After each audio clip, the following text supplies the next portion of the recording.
Assalamualaikum warahmatullahi wabarakatuh. Alhamdulillahi nahmaduhu wa nasta'inuhu wa nastaghfiruhu wa na'udzu billahi min shururi anfusina wa min sayyiati a'malina. May yahdihillahu fala mudhillalah wa may yudlil fala hadiyalah. Asyhadu an la ilaha illallah wa asyhadu anna Muhammadan abduhu wa rasuluh. Allahumma shalli wa sallim wa barik ala nabiyyina Muhammadin wa ala alihi wa sahbihi wa sallam. Amma ba'du, masuk pada pembahasan selanjutnya adalah bab al-ghisyu wa tahdhiru minhu, yaitu berbuat curang dan jamaah sekalian, teman-teman yang dimuliakan Allah Subhanahu wa taala, bahwa ya perbuatan curang ini sama halnya dengan khianat ya. Pembahasan kemarin tentang khianat. Ya, perbuatan curang, melakukan kecurangan dan melakukan pengkhianatan ini merupakan negatif yang telah sangat akut dalam perilaku masyarakat yang kita hadapi saat ini. Ya, kemudian hingga bagi sebagian orang yang dia lemah jiwanya, kemudian juga murah harga dirinya, bahwa perbuatan curang telah menjadi kebiasaan yang mana seolah bukan lagi dianggap perbuatan dosa. Kita ketemu dalam sebuah bentuk interaksi yang dilakukan oleh mereka dengan orang lain, selalu ya saja dibumbui dengan kecurangan, kemudian dibumbui oleh kebohongan dan juga pengkhianatan atau khianat. Padahal teman-teman barakallahu fikum, jangankan agama, seluruh manusia yang lurus fitrah, perbuatan hal tersebut jelas dia perbuatan yang buruk dan juga perbuatan yang tidak baik dan tidak terpuji.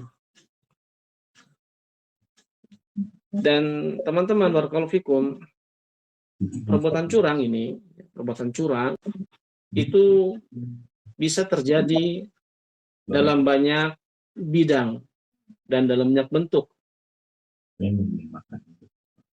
Ya, seperti halnya curang dalam kepemimpinan atau pemimpin yang curang. Ya, pemimpin yang curang atau mungkin misalkan kecurangan dalam jabatan dan juga kedudukan, yang mana ini sering sekali kita saksikan atau kita lihat disalahgunakan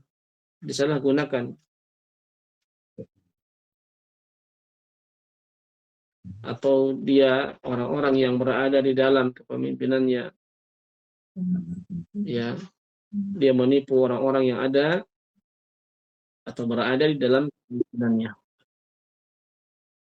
Kemudian juga teman-teman barakallahu fikum, ya, kecurangan dan mensia-siakan amanah pada sebagian para pejabat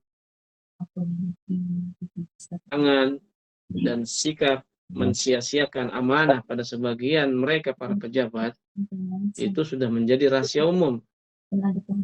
Seperti kasus-kasus ya hukum yang menimpa mereka, hal tersebut sudah menjadi menu informasi yang kita terima sehari-hari.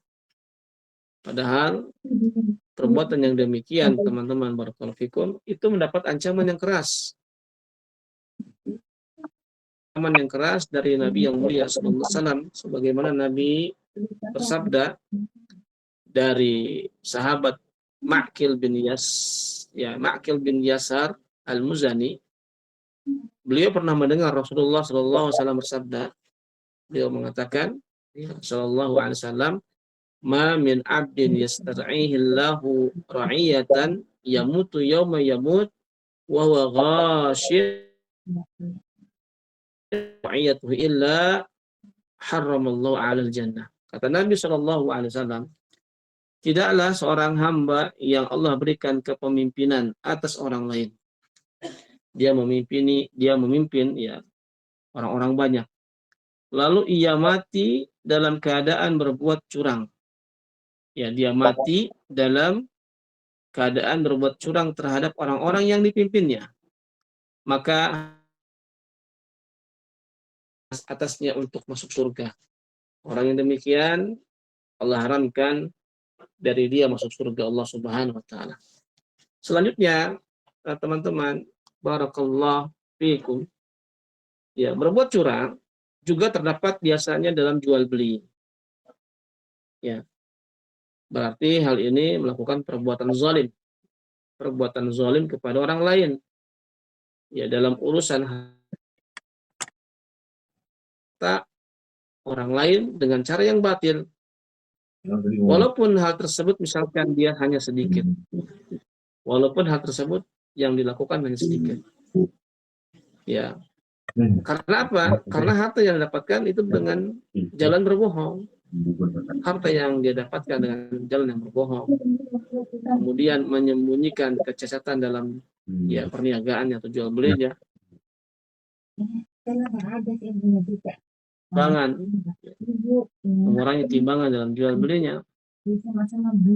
Maka ini merupakan salah satu perbuatan yang diharamkan.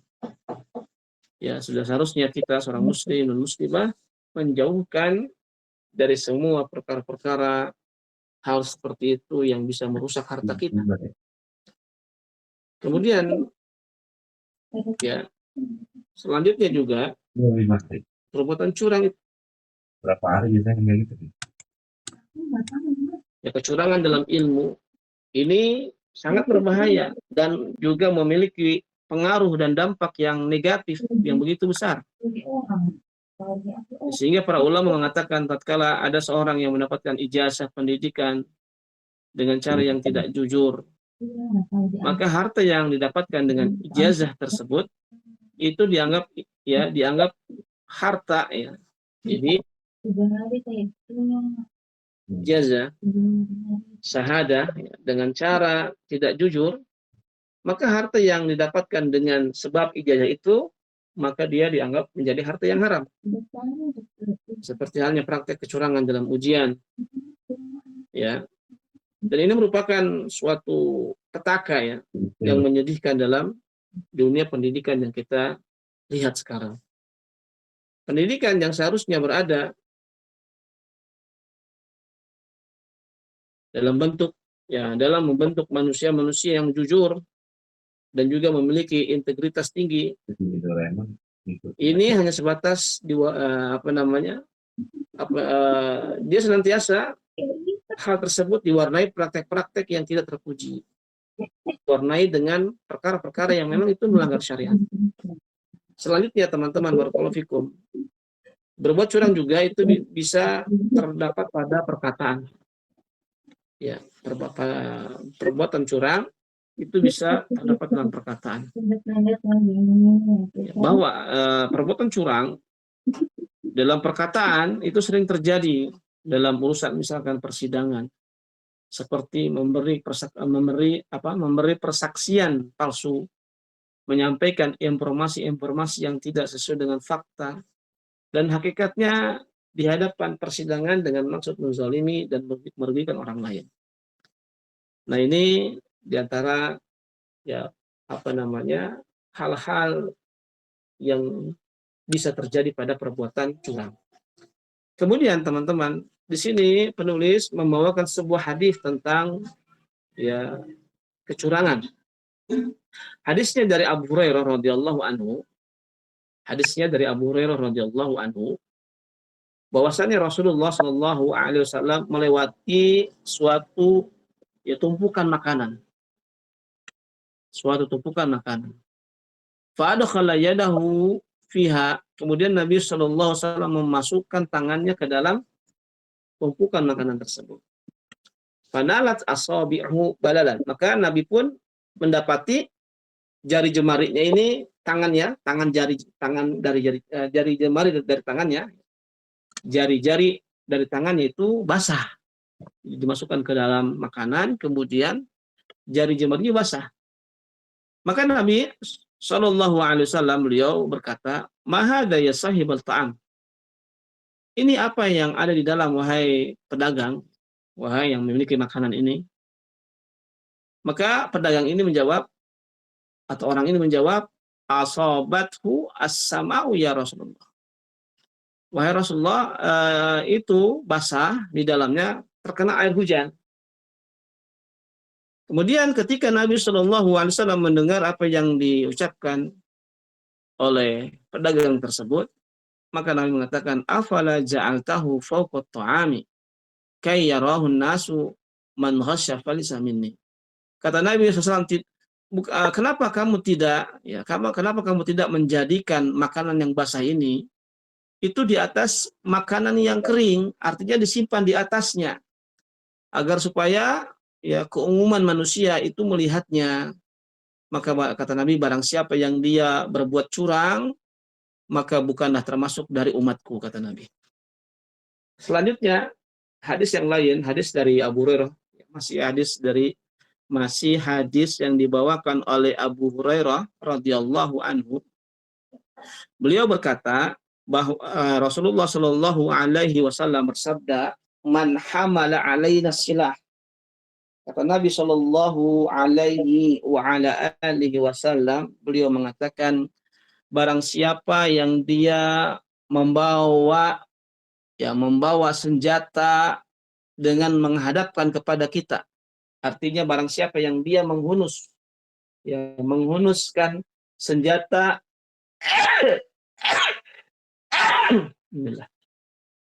barang siapa yang dia menghunuskan senjata kemudian senjatanya mengarahkan kepada kita.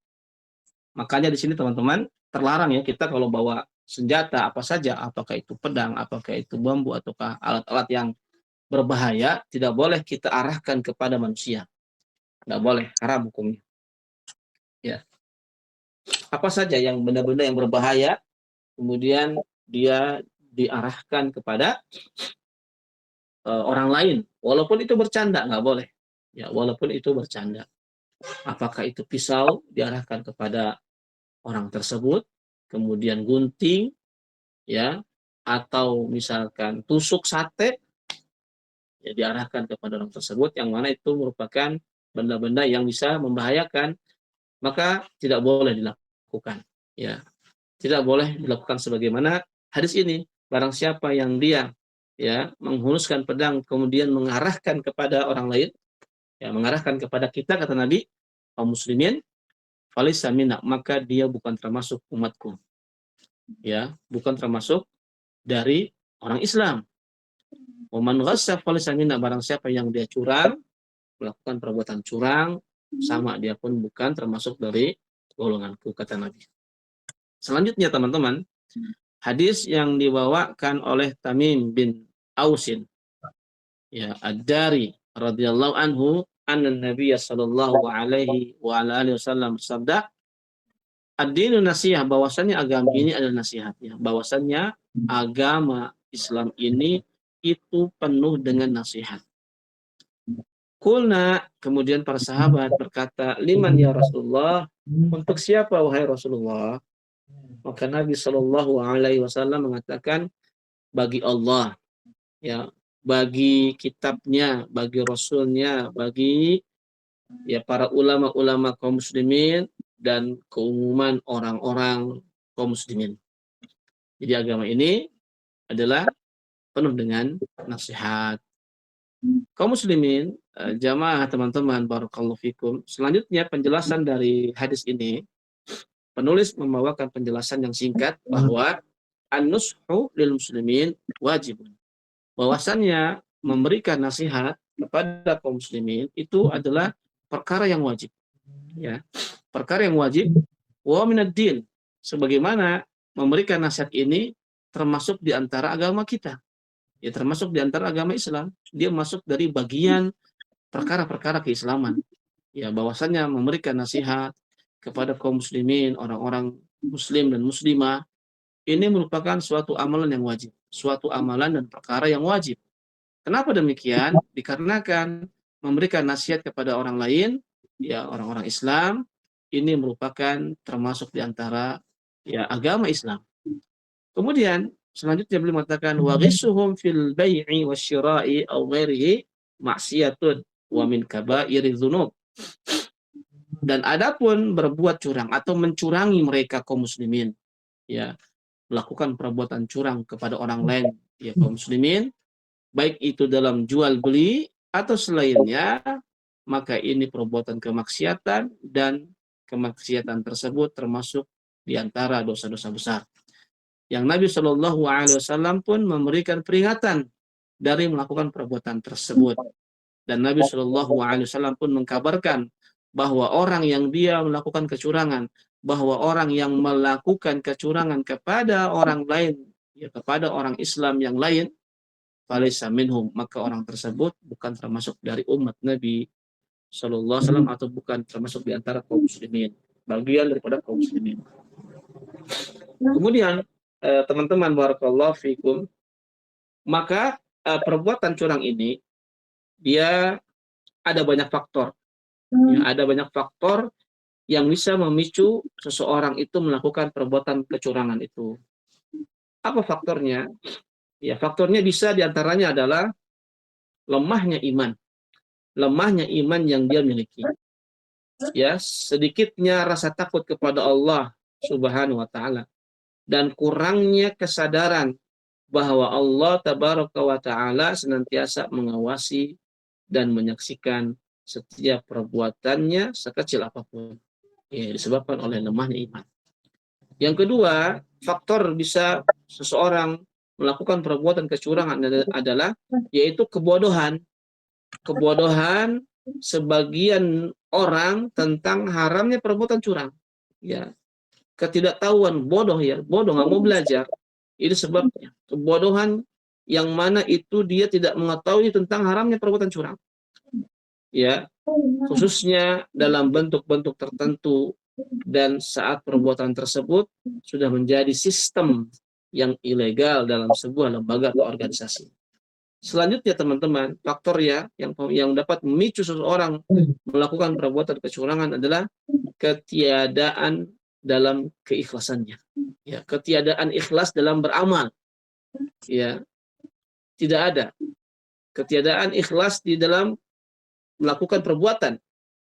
Tidak ada niat karena Allah dalam dirinya, dalam semua yang dilakukan dalam aktivitasnya. Baik itu dalam menuntut ilmu, baik itu dalam berniaga jual beli, baik itu dalam ya kerja, ya tidak ada. Tidak ada keikhlasan dalam melakukan perbuatan yang dilakukannya. Selanjutnya teman-teman barakallahu fikum, faktor yang menyebabkan seseorang ini berbuat curang itu bisa saja dia adalah ambisi. Adanya ambisi mengumpulkan pundi-pundi harta kekayaan ya dengan berbagai macam cara. Yang penting untung besar ya, walaupun dengan menumpuk dosa-dosa yang kelak nanti dituntut dan dibalas oleh Allah Subhanahu wa taala. Ya, Rasulullah Nabi kita yang mulia sallallahu alaihi wasallam, beliau pernah bersabda, akan datang kepada manusia suatu zaman di mana seseorang tidak lagi memperdulikan apa yang didapatkannya, apakah dari yang halal atau dari yang haram. Selanjutnya faktor yang bisa menyebabkan seseorang ini melakukan perbuatan kecurangan ya teman-teman, yaitu lemahnya pengawasan orang-orang yang berwenang. Ya, untuk melakukan pengawasan terhadap orang-orang yang berada di bawah tanggung jawabannya. Ya, jadi lemah perhatiannya. Selanjutnya, tidak adanya kesungguh-sungguhan sebagian orang. Ya, tidak ada kesungguh-sungguhan ya oleh orang tersebut. Karena apa? Sebagian orang kita dapatkan ya, sebagian orang kita dapatkan bermalas-malasan dalam menyelesaikan tugas dan apa yang menjadi kewajibannya. Ya, saat semua itu harus ia pertanggungjawabkan, maka ia pun menutupinya dengan perbuatan curang. Ya, seperti contoh misalkan seorang murid yang dia malas belajar, saat datang waktu ujian, ia pun berusaha untuk berbuat curang agar bisa lulus ujian. Intinya agar bisa lulus ujian. Selanjutnya, faktor yang selanjutnya, berteman dengan orang-orang yang suka berbuat curang dan selalu menuruti ajakan setan untuk berbuat curang. Ya, kemudian lemahnya pendidikan. Yang berikutnya, faktornya lemahnya pendidikan yang ditanamkan sejak kecil. Ya, ketika di rumah dengan orang keluarganya ataupun di sekolah. Seringkali orang tua atau gurunya itu tidak memberikan tindakan yang tegas saat anaknya atau muridnya berbuat curang. Atau malah justru memberi contoh memberi contoh dengan melakukan kecurangan di hadapan anak-anak atau murid-muridnya. Selanjutnya, faktornya adalah karena kurang percaya diri. Ya, saat seorang merasa dirinya tidak mampu bersaing dengan orang lain, maka tidak jarang ia melakukan kecurangan untuk menutupi kekurangannya tersebut. Selanjutnya, teman-teman, ya, sikap bergantung kepada orang lain. Ini di antara faktor bisa melakukan kecurangan apa? Sikap bergantung kepada orang lain dan malas menerima tanggung jawab. Kemudian selanjutnya faktornya adalah apa? Tidak qanaah dan ridho dengan pemberian Allah. Ya, tidak qanaah, tidak menerima apa yang Allah berikan dari sebagian rezekinya kepada kita dan tidak rela atas semua yang Allah berikan kepada kita. Ini di antara faktor ya bisa memicu kepada kecurangan. Selanjutnya, yang terakhir apa? Yaitu faktornya dia adalah lalai dari mengingat kematian.